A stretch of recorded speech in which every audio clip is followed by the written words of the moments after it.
At its core, gaslighting can be summed up by the phrase, "Don't trust you, trust me." But if you've been through it, you know that gaslighting is so much more than the simple act of questioning what someone believes to be true. In order for it to work, gaslighting must be ongoing, multifaceted, and fly under the radar. The tactics I'm going to share with you today actually work together to support a manipulative person's narrative. As we go through each of the 6 gaslighting tactics, you'll see how abusive people take a layered approach to gaslighting, so it feels like it's coming at you from all angles. And that's why it can be so effective. Let's get to it. Welcome to the Common Ego community. My name is Christina, and on this channel, especially lately, we've been talking a lot about emotional abuse tactics. Because to be honest, this is the type of education I wish I'd gotten in school. But in the end, it's all about awareness. If you can identify abusive tactics like gaslighting in the people and in the world around you, you can better protect yourself. At the very least, I hope that videos like this can help you understand the difference between manipulation and normal behavior. Because you may have grown up around gaslighting and thought it was normal. As a result, you may have even been guilty of using some gaslighting tactics, but hopefully in less malicious ways. So let's shift our awareness to gaslighting with the 6 gaslighting tactics you're probably going to recognize in one form or another in your life. The first gaslighting tactic is when an abusive person maliciously distorts reality. 100% of the time, this is to benefit the person who is gaslighting you. Let's say your partner's cheating on you, and you know it. You saw them kissing another person, and they were in their own car while they were doing it. Cue the music. It wasn't me. Or they may lie to you about who the person was and tell you that you thought you saw them kissing, but they had just leaned over to get something from the glove compartment. You know, with angles and distance, it probably looked like a kiss, but you're wrong. And furthermore, you should stop jumping to conclusions. This next gaslighting tactic may be surprising, but hear me out. This gaslighting tactic is labeling or name-calling. Now let's revisit that last example to see how this gaslighting tactic works. So we're back to imagining that your partner has attempted to distort reality. This next gaslighting tactic supports the first. In order for reality distortion to be effective, you must have some doubt in yourself. You see, for the most part, we like things to make sense. So how would that first distortion make sense? Well, maybe if you were a little bit of a jealous person, it would make sense that you saw things wrong. So it can't be the gaslighter that's the problem, or their narrative will fall flat. It has to be you. You have to believe that you were so blinded by jealousy that you couldn't even see things for what they were, even though you really did. But if a gaslighter can plant a seed of doubt in yourself, it's like a little crack in the surface of your confidence and your ability to trust yourself. And that's where labeling becomes a part of gaslighting. The first example was about a cheating partner, but this could be about anything. It could be about financial abuse or any other lie or form of betrayal. And whatever they label you as will be convenient to their narrative. If you're questioning credit card charges, they might label you as controlling or a nitpicker. Think of it like a court case and you're the prosecution. If the abusive gaslighter can poke a tiny little hole into your case, they've established reasonable doubt. And no matter how small that doubt may be, it's there. So if you feel like something is going on, but the person's always getting off on a technicality or just trying to, there's probably some gaslighting going on. The third gaslighting tactic that abusive people love to use is called triangulation. In essence, it's pitting people against one another. And there are 2 ways that this can be done. First, they can put someone else on a pedestal. And here's how it usually plays out. Sometimes it's around cheating, but since we've already used the cheating example twice, let's look at gaslighting in a work setting. In this example, it's the boss who's manipulative, and the boss puts one person on a pedestal around everyone else. To everyone else, it feels like this employee is like the teacher's pet and can do no wrong. In reality, no one feels safe around this narcissistic boss.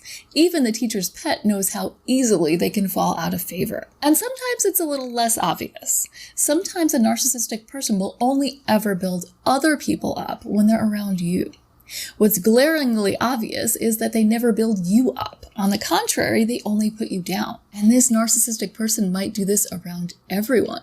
So everyone thinks that this narcissistic boss or friend or parent likes everyone but them. In reality, they don't like anyone but themselves. But this is a gaslighting tactic that, in the right situations, can pit people against each other as they vie for the narcissist's approval. At work, this works really well for a boss who wants to manipulate a competitive environment in an underhanded kind of way. But unlike healthy competition, the only person who's meant to win here is the gaslighter. Another way manipulative people use the gaslighting tactic of triangulation is when they're actively engaged in a smear campaign. This is kind of like the opposite of the first type of triangulation, where they build people up to create competition. In this type of triangulation, they will talk smack about one target to everyone in order to discredit them. And we see this happen all the time, unfortunately. This is gaslighting because it's an attempt to shape other people's perception of reality for personal gain. So if you know something damaging about this person, they might go into attack mode in order to shut you down. Because if everyone has doubts about you, they aren't going to believe what you have to say about this narcissistic person. So usually the smear campaign is actually damage control. So the fourth gaslighting tactic I want to highlight today is information control. And this is one that we definitely see on a larger scale, but it happens with interpersonal relationships too. When a narcissistic person is trying to bend reality, they may end up doing damage control by filtering information that makes its way to you. They may outright lie. For example, if they are the main contact with someone who matters to you both, they may lie about things that that person said. Things they know you're not going to go back and ask. One big thing is, this person only pretends to like you. Or, this person said you were this, that, or the other. Usually whatever you'll hear here supports the narrative of the gaslighter. So going back to the second tactic, we use jealousy as an example. The gaslighter called you jealous to support their narrative. If they're pulling all the punches and using information control as another tactic, they'll also say something that implies that at least one other person thinks you're jealous too. Or it could be controlling or nitpicky or really anything. And when they relay this information to you, they may not even be lying. The other person may have said the thing, but they may have said the thing because your partner, parent, boss, or whoever's gaslighting you is controlling information. So they're selectively shaping the story about you to others. And they do this because when things go sideways, they want everyone to think that you're the problem. The fifth gaslighting tactic is when they trigger you in front of an audience. Picture this, you're all alone all day with your narcissistic partner or parent, and they're just giving you a hard time for everything you do. It seems like they're picking on you, and you don't know where this came from, but you're kind of used to this behavior from this person, so you shrug it off as much as you can. But even the most patient among us have a breaking point. And this gaslighting tactic ensures you reach your breaking point when you have an audience. In front of other people, this person will act very sweet and loving, but they know how to trigger that same nerve they've been working on all day. So they'll say something knowing you want to get angry or reply in a snarky way, and they hope you do. Because if you do, you're playing into their hand. You're illustrating firsthand everything that they've either implied or outright said about you. So if their narrative is that you're just a jealous person, they will make sure you're primed before an event and then do something to trigger jealousy.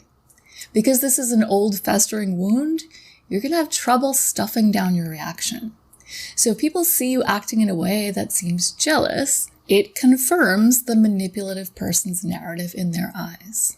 So if a story comes out about that person cheating, they're less likely to believe that the person was cheating and more likely to believe that you were just jealous and maybe even making it up. Or maybe the narrative is that you're over-emotional, erratic, or controlling.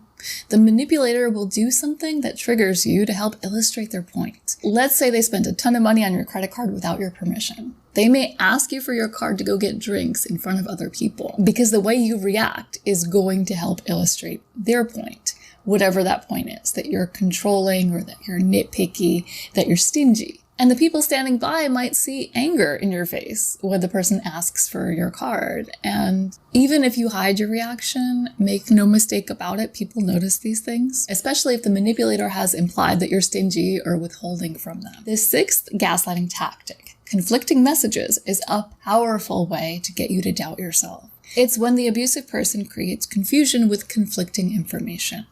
Probably the most common way gaslighters use this tactic is by denying that they've said something. They'll tell you something about work or a relationship with someone else, and not only is it specific, but it's memorable. And when you bring it up later, they'll say they never said it or they don't recall telling you that. And the reason why they do this is, one, to create confusion and get you to doubt your memory, and two, because the thing they told you isn't helpful and maybe it's even harmful to them now. So you may think it's normal to say you don't remember saying something. I mean, it happens, right? But if you're dealing with gaslighting, the person will play the I don't remember card to turn the tables on you instead of just saying it and letting it land. I just don't remember. They'll ask how you found out or where you heard this thing that wasn't true. And you may end up defending yourself because they simply won't accept the truth that they're the ones who told you in the first place. A gaslighter can also send conflicting messages in other ways, and they'll do it for the same purpose of making you doubt yourself. They may tell you one thing and then tell you the opposite thing later. This is to get you to doubt your memory, because when you doubt your memory, they have control. Doubting your own memory gives someone else a free pass to rewrite history. This is why reality checking is so important. You need to build confidence in your memory again. And if you're really having trouble remembering things, it happens, but I'd suggest talking to a doctor about why and what you might be able to do about it. If you can't trust your memory and don't trust the people around you, you're in a very vulnerable place. And addressing the problem might be easier than you think. At least it's worth a try. As you can see, these gaslighting tactics all work together for the same common goal, and that's to get you to doubt yourself. Remember, don't trust you, trust me. The problem is that once that seed of doubt has taken root, it doesn't matter what this person does, you're always going to question. And like I said, you'll notice these gaslighting tactics on a large and small scale. You'll notice them in politics and interpersonal relationships. So what do? Lock ourselves away in a cabin off the grid? Imagine doing that only to spend a lifetime gaslighting yourself. That's not the answer. The answer is to strengthen your mind. You're most susceptible to gaslighting if you've endured this type of abuse as a child, or if you're suffering from depression or anxiety, or even certain conditions can make you more susceptible to gaslighting. So if you think someone is maliciously gaslighting you, first try to remove yourself from that situation. Then try to work on the things that make you vulnerable to this type of abuse. It's going to be a different solution for different people, but therapy is a good place to start. We're meant to use all of our senses, including intuition, to make sense of this world around us. And this is all very basic. What I'm talking about here are the basics of survival. So when someone attempts to take that away from another person, or on a much larger scale, a group of people, it really is the worst crime imaginable. And if you're still unclear on what gaslighting is, or if you think you may be experiencing it in your life, watch this video right here. It'll help explain what gaslighting truly is, and I also share some examples of how gaslighting might play out in your relationships. As always, don't forget to like, share, and subscribe, and I will see you next time.